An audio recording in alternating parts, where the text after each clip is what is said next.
जब कोई पेशेंट पागल हो या फिर वो सुसाइड करने की कोशिश कर चुका हो। और ऐसे पेशेंट्स को कभी भी अकेला नहीं छोड़ा जाता था। मैं तब 20 साल की थी और दिखने में भी बहुत अट्रैक्टिव थी। इसीलिए तरह तरह के पेशेंट्स के साथ काम करते हुए मुझे बहुत सारे अच्छे और बुरे एक्सपीरियंसेस हो चुके हैं। एक बार एक पेशेंट ने मुझे काट लिया था, एक ने मुझे लात मारी। इधर उधर छूना और छेड़खानी भी होती रहती है। लेकिन ये वाला वाकया जो मैं आपको बताने जा रही हूं, ये इतना डरावना था कि इसने मुझे सोचने पर मजबूर कर दिया कि एक इंसान भी कितना हैवान हो सकता है। अपने हॉस्पिटल के बारे में थोड़ा और बताऊं तो 2011 में एक तूफान की चपेट में आकर हमारे हॉस्पिटल का एक हिस्सा बहुत डैमेज हो गया था। हॉस्पिटल का काम ना रुके, इसलिए हॉस्पिटल की बिहेवियरल हेल्थ फैसिलिटी को शहर से बाहर एक दूसरी जगह शिफ्ट कर दिया गया था। हालांकि वो जगह बहुत ज्यादा दूर तो नहीं थी, लेकिन वो एक सुनसान सा इलाका था। रात की शिफ्ट में शॉर्ट ब्रेक पर जब हम बाहर जाते तो आसमान के सारे तारे साफ दिखाई देते थे। दूर कुत्तों के भौंकने की भी आवाजें सुनाई देती थी। ये सब कुछ बिल्कुल किसी हॉरर फिल्म के माहौल जैसा ही था।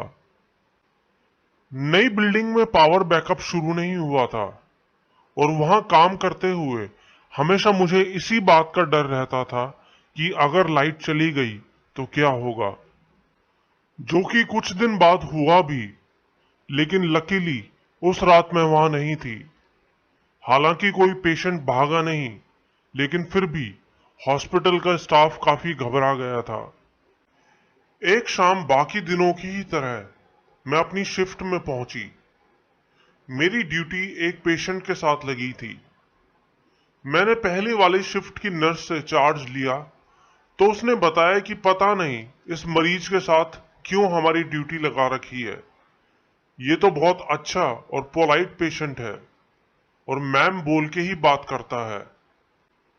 उसकी एक दूसरे पेशेंट से लड़ाई हो गई थी किसी बात को लेकर, और शायद इसीलिए उसके साथ नर्स की ड्यूटी लगाई गई थी।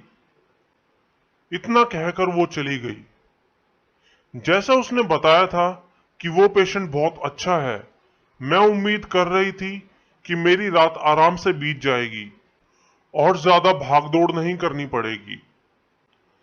मैं उसके बेड के बगल में ही बैठी और रिलैक्स करने की कोशिश करने लगी। वो पेशेंट वाकई में बहुत अच्छा था। उसने मुझसे मेरी फैमिली के बारे में पूछा। उसने मुझे अपना टैटू दिखाया और इधर उधर की बातें की। वक्त बहुत अच्छे से बीत रहा था। रात के 9 बज चुके थे और पेशेंट्स के सोने का टाइम हो गया था। और फिर थोड़ी ही देर बाद वो सो गया। मैं वहीं उसके बेड के सामने ही एक कोने में दरवाजे के पास बैठ गई। मैं आपको बता दूं कि उससे पहले मैंने सिर्फ एक बार ही पेशेंट के साथ ड्यूटी की थी और मुझे इस तरह के काम की कोई प्रॉपर ट्रेनिंग भी नहीं थी। खैर, वो अपने बेड पर आराम से सो रहा था और मैं भी चेयर पर ही बैठी थी, अपने फोन में ही कुछ पढ़ रही थी कि अचानक रात के ठीक 1 बजे वो उठ के बैठ गया और मेरी तरफ घूरने लगा। उस वक्त उस रूम में सिर्फ हम दोनों ही थे। मैं नर्वस ना दिखने की कोशिश कर रही थी, लेकिन उसके इस तरह घूरने ने मुझे बहुत डरा दिया था।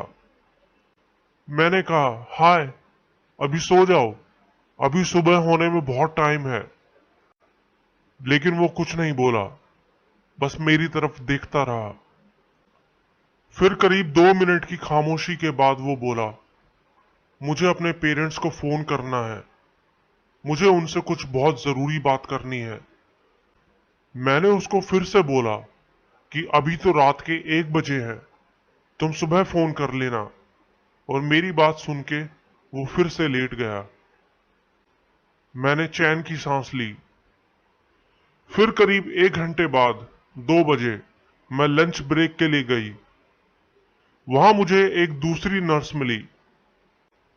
मैंने उसको उस पेशेंट की हरकत के बारे में बताया तो वो बोली, तुम में तो बड़ी हिम्मत है कि तुम अकेले उसके साथ कमरे में रही। मैंने बोला, क्यों, उसमें क्या बड़ी बात है, वो तो अच्छा पेशेंट है, बस उसकी एक दूसरे पेशेंट से छोटी सी लड़ाई हुई थी। और तब उसने मुझे बताया कि उसको हॉस्पिटल में इसीलिए एडमिट करवाया गया था क्योंकि वो कई दिनों से अपने पेरेंट्स को जान से मारने की धमकी दे रहा था और घर पे उसकी हरकतें बढ़ती जा रही थी। उसकी हरकतों से परेशान होकर उन्होंने उसको घर से निकाल दिया। उसके बाद वो कई दिनों तक जानवरों को बुरी तरह मार के उनकी लाशें उनके दरवाजे पर फेंकने लगा और एक रात वो उनको मारने के लिए एक बड़ा सा चाकू लेकर आया। तब उसके घर वालों ने पुलिस को बुला लिया। पुलिस ने जब उसके कमरे की, जहां वो रह रहा था, तलाशी ली तो उनको अंदर चारों तरफ कटे फटे जानवरों की लाशें मिली। दीवारों पर चारों तरफ खून फैला हुआ था। मुझे नहीं पता कि उस डे शिफ्ट वाली नर्स को यह सब पता था या नहीं, लेकिन यह सब सुनकर मैं तो बहुत डर गई थी और मुझे अकेले उसके कमरे में जाने में भी डर लग रहा था। और लगता भी क्यों ना, वो आदमी एक पोटेंशियल मर्डरर था, लेकिन शिफ्ट तो पूरी करनी ही थी। उसके कमरे में जाके मैंने उसके बेड से सबसे दूर वाली जगह पर अपनी चेयर रखी और वहां बैठ गई। शुरू के 10-15 मिनट तो डर लगता रहा, लेकिन फिर मैं भी नॉर्मल फील करने लगी। वो भी गहरी नींद में सो रहा था और मैं वापस अपने फोन में पढ़ने लगी। मैं अलर्ट तो थी, लेकिन फोन में बुक पढ़ते पढ़ते मैं कब उसमें खो गई मुझे पता ही नहीं चला। अचानक एक आवाज से मेरा ध्यान भटका तो मैंने देखा कि वो ठीक मेरे सामने खड़ा था। उसके हाथ में एक कांच का गिलास था और वो बहुत गुस्से में मेरी तरफ देख रहा था। ओह शिट, अब मैं क्या करूं? मैं डरती डरती खड़ी हुई और इससे पहले कि मैं एक भी कदम आगे बढ़ा पाती, उसने वो गिलास जोर से मेरे सर पर दे मारा। सर पर चोट इतनी तेज लगी थी कि कुछ सेकंड्स के लिए तो मेरी आंखों के सामने अंधेरा ही छा गया। उसने मेरे कपड़े फाड़ दिए और मेरा गला दबाने लगा। उसने इतनी जोर से मेरा गला दबाया हुआ था कि कुछ ही देर में मेरी जान जाने वाली थी। अब मौत बहुत करीब थी। मैं जान बचाने के लिए छटपटा रही थी।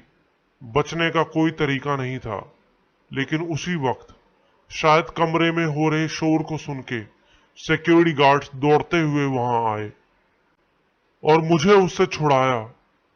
मेरे सर से खून निकल रहा था। मैंने कभी नहीं सोचा था कि एक नर्स के प्रोफेशन में, जहां हमें दूसरों की जान बचानी होती है, एक दिन मेरी ही जान पर बन आएगी। अगर उस दिन वो सिक्योरिटी गार्ड्स 1 मिनट और लेट हो जाते तो मैं पक्का आज जिंदा नहीं होती।